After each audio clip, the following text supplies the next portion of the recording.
How you doing, New York? Cool. So we have not big amount of time for the panel. That is why we canceled all the slides and we will focus on the talks.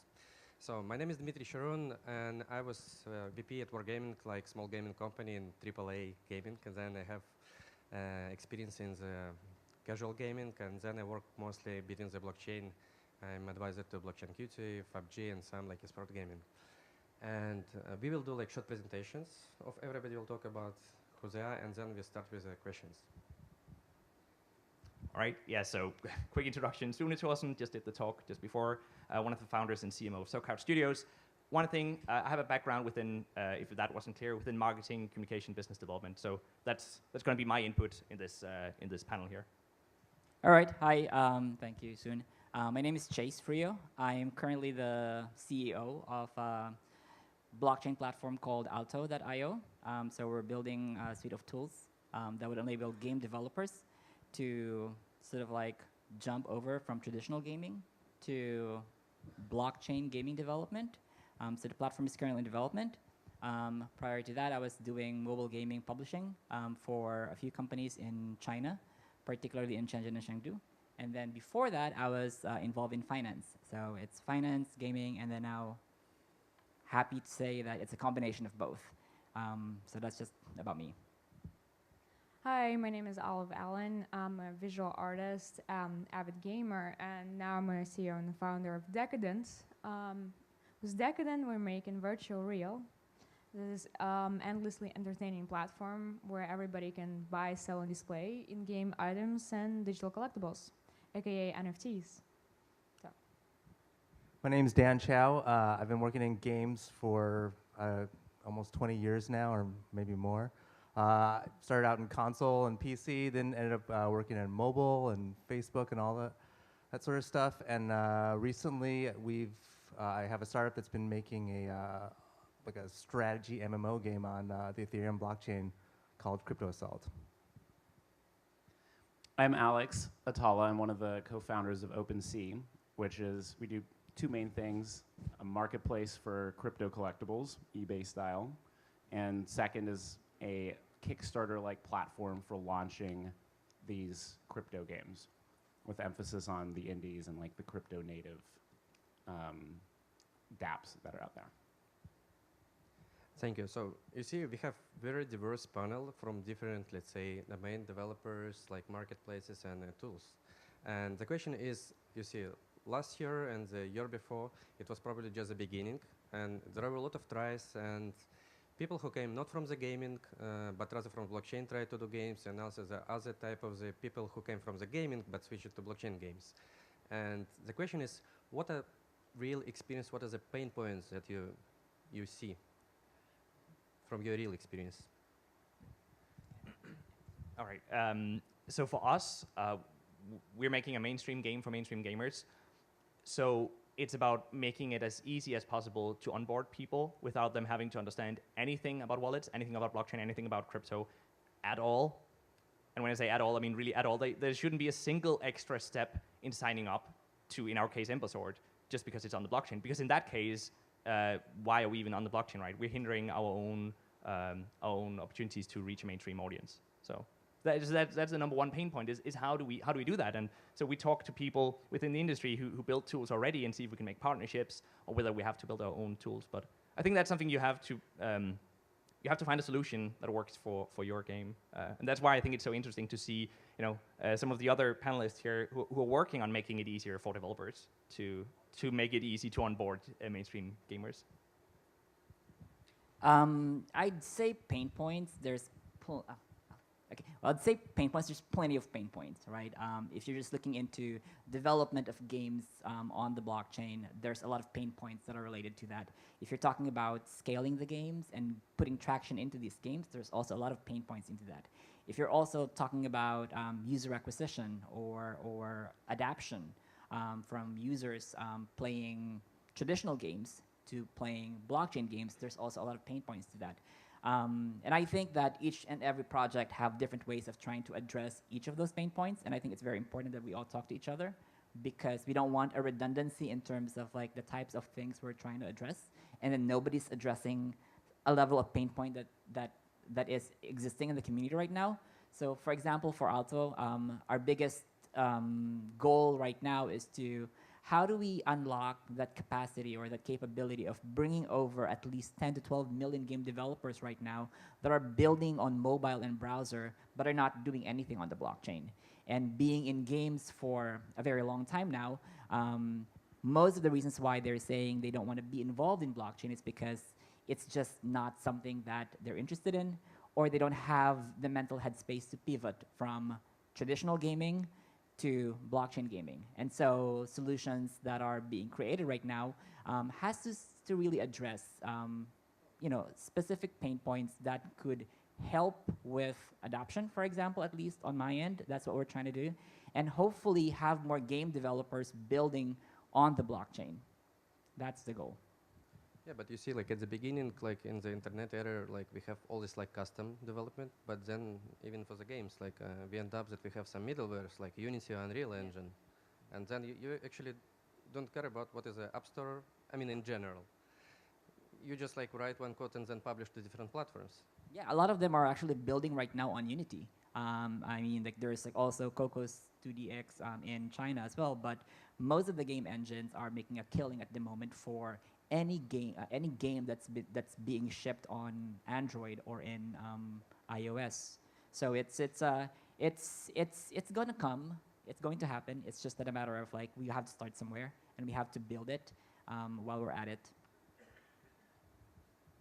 Well, there are tons of issues. When I started building a platform, getting into NFTs, I haven't realized that the majority of people still cannot understand what it's all about, why it's valuable, like why do I need NFTs, why do I need true ownership, and why virtual things could be real, why do they have value. Going after mainstream audience is the hardest thing ever. And it's still a no man's land, unfortunately. I know you guys all love NFTs, me too, but it's too developer-centric in many, many ways. And another issue that gaming companies are not quite enthusiastic about making their asset marketplaces open and integrating blockchain technology. It still will take a long, long time before we see something happening in that department. So it's a partnership issue, and it's a problem of explaining people what it really is. Because it's complicated, come on, NFTs. Like try to explain people on Instagram like what is non-fungible token. It's really hard. Yeah, most people don't understand what is crypto and blockchain. That is true. People don't understand what the blockchain is. Gamers don't understand what NFTs are. I mean, majority of gamers don't. That's the truth. Yeah, I think for us, the main pain point was really kind of from a game design standpoint, like what's the point of, blockchain in games? And I'm not sure if we've really hit upon an answer yet as an industry. Like when mobile came out, the point was really like, okay, it's a great idea to have a game in your pocket at all times. Maybe we didn't know what those games look like, but that was kind of the end goal, and we always knew that. But with blockchain, it's maybe not as obvious. Like, I think with blockchain, there can be some, things become more liquid, and like items can actually have value. But then, like, are those items going to be more cosmetics, like skins in Fortnite, or is it going to be something more functional, like a sword? And then, like, there actually are a whole slew of problems that kind of come along with tokenizing your assets, because a lot of games, every game I would say gives away stuff for free all the time. Like you have new players, they start with some amount of starting gold, or you chop a tree and some wood comes out of it. Kind of tokenizing that category of stuff, you end up running into a lot of issues. Can I just ask real quick, like issues scalability related, or issues with like what is the big difference between the non-crypto equivalent? I think it comes down to like how do you balance the game? If people really want to play a game for profit, and then things are kind of being created, with an unlimited amount, then that value is going to be zero. If you're going to nickel and dime people for every time they chop a tree down and like some wood comes out of it, then like maybe that model only works in like CCGs, card collectible games, and like gambling, where people are used to paying ante. So I think it's really tough to design a game economy that works in that way, especially when you have new players coming in all the time, trying to onboard them really, really nicely and like a nice smooth ramp.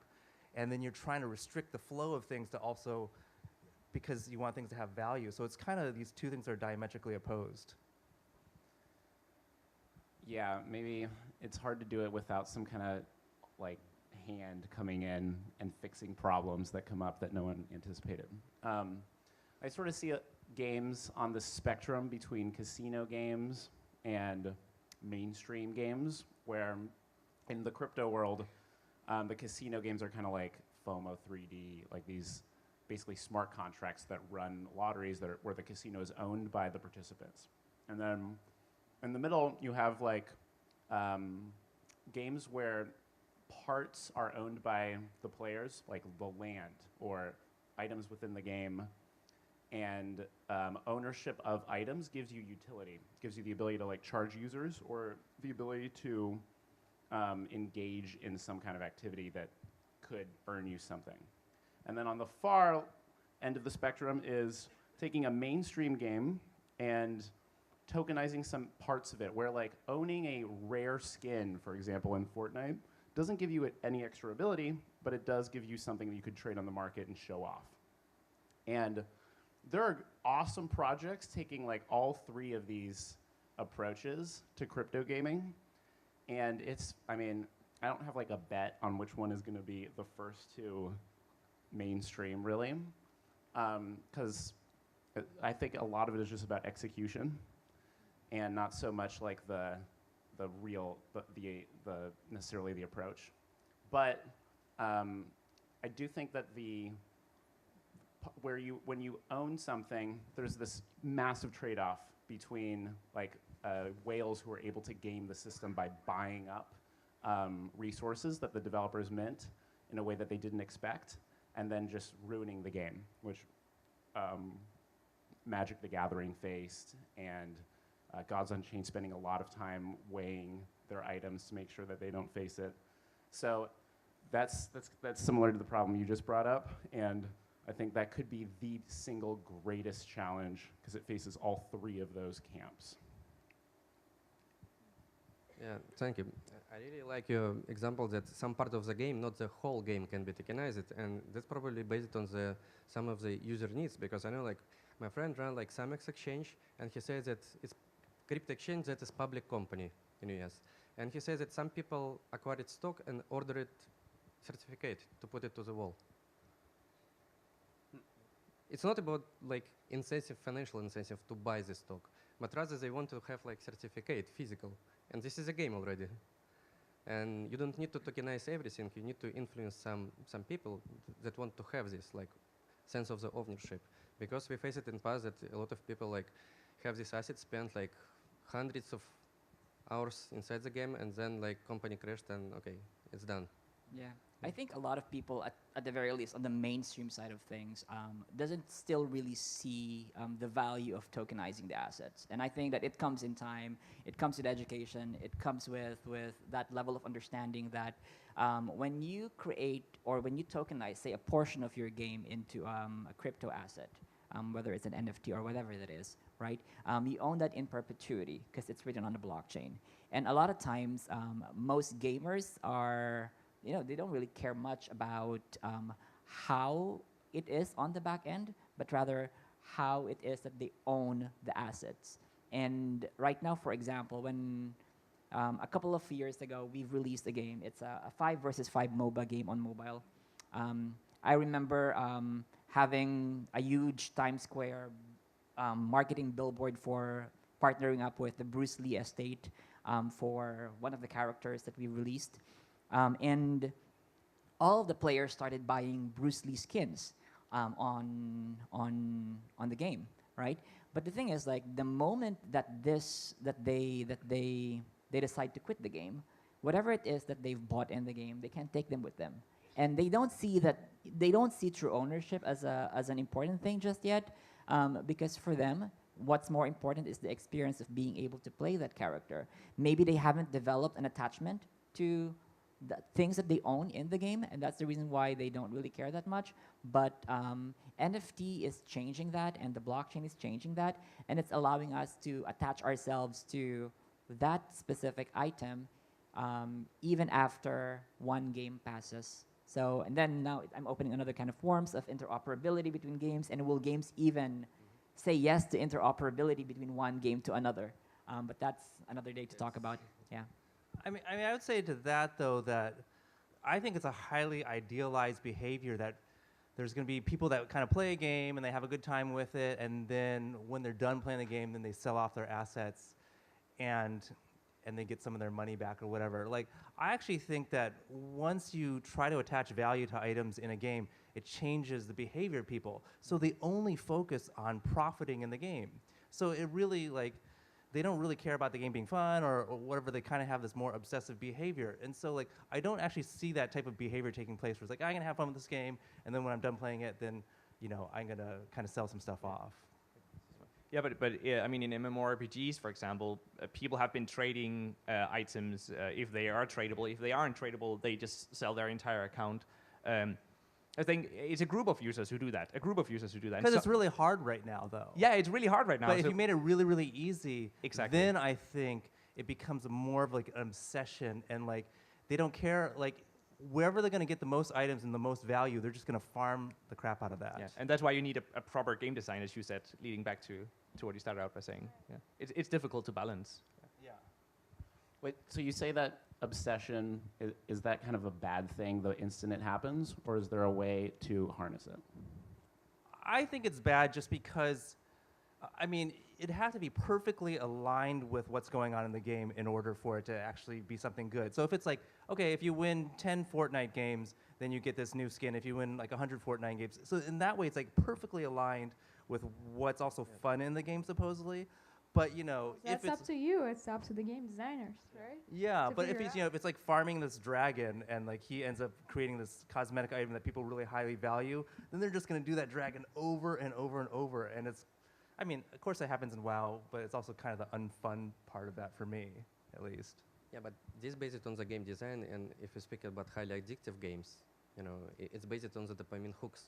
And you can grab user for the, let's say for PC games, it's more for the longer LTV, and then there should be also more aesthetic part of these games and involvement, because probably people spend, let's say, like, I know, like, for like World of Tanks, like from Wargaming, people spend sometimes 130 hours per month. It's like the whole like working months, come on. It's a life already. And then the way how NFT is kind of, you can, once you exit the game, you kind of pay it back, and you can return this value of the time once you're not playing. And through NFT, you can transfer this value and kind of save your time of your life. Yeah. And That's interesting view on that. Actually, makes sense. Yeah. Virtual is so much more real than. I mean, a lot of people are already there, right? Living the virtual world, halfway there. yeah, in the future, we will see a lot of Yeah. more with AR and VR and all this addictiveness. So I think we are going almost run of time. Maybe last question, it's very speculative. What do you think about the future of the NFT game? Okay. To provoke. Okay, well, I mean, you mentioned there being sort of three types of different NFT games or blockchain games. Obviously, I mean, we are betting all on the last one, the one most out here, where it's only a small part of the game that's on the blockchains. That's what I believe to be the future. That's why we're doing it that way. Basically, just taking the premium economy in the game, like the cash shop economy in a game like Fortnite, and putting that on the blockchain to give liquidity to those items that don't impact gameplay, but that look freaking awesome. Yeah. I actually do share the same sort of like idea in terms of like how I see games progressing. I know that for the maximalist or the purist, they would have wanted everything on the blockchain. And obviously that's going to be very difficult if every single transaction that you do, every single move that you do, whether you attack your opponents or you buy something, is on the blockchain. That's going to be very difficult. And so I see a lot of implementation right now on games where only the core economy is on the blockchain, but everything else is on the side chain, or everything else is centralized. And I think that's a good step forward, because you don't want to create a game on the blockchain just because you want to. You only want to create a game that's on the blockchain because it serves a certain purpose that is very important without sacrificing the way games are supposed to be made. And this is the constant arguments of people that I talk to on the gaming side of things. I once was from that gaming side of things as well, and for them, they're happy with their happy centralized worlds. And they're okay with it because it works for them. They understand the business model of how it's created and how to make money off of it. And so introducing something as new as a blockchain or cryptocurrency even into their games can somewhat scare them or make it hard for them to really understand how to pivot. So I think the future would be very slow in terms of like how we're going to be using the blockchain on the gaming side of things. There will be a lot of centralized elements involved, but I think that there will be important elements that's particularly on the economic standpoint that is going to be tokenized or that's going to be on the blockchain. And that's what I think so. Well, I'm really hopeful for NFTs, and space is evolving right now. It's only year one, which we are so early. And I think it'll take 3-4 years for it to really take off. That's how long it takes to develop game quality of Red Dead Redemption 2 or Fortnite that mainstream audience actually wants to play. And gamers would always choose a good game over NFTs and true ownership or anything else. So I think we need a good games. It takes years to build. But yeah, I mean, that's a great stage right now. It's very experimental and very bold, and I'm happy to see so many projects. I think blockchain will probably host cosmetics, skins, that sort of thing, but probably in the future maybe won't be supporting anything deeper than that in games. I think in the future, the games that are going to do well are going to do well based on how their power users spread the word manually. Like, for example, for Ember Sword, I didn't like learn about it until I heard from someone that it was incredibly addictive. For CryptoKitties, I didn't like look into it until my friend told me he was making $30,000 a week just breeding them. And it's kind of like hearsay like that drives tons of adoption. Although you could say we haven't hit that yet for any crypto game. But I also think there's some room for games to just get incredibly extensible. Grand Theft Auto, for example, is really hard to make mods for because it's not natively supported in the game. But when games have on-chain play, it's a lot easier to just add superheroes in and like do whatever you want as a developer and kind of ride the wave of a success that another game has already started. And that sort of wave building, we're already seeing now in crypto gaming, where like already successful games are doing land sales, and they're kind of like adding new types of crowd sales on top of the success they've already built. And that's sort of a new thing that I think crypto could be uniquely good at building. Thank you for the panel. Thank you. And I hope if there will be developers who are not yet in blockchain games, you can join the future evolution.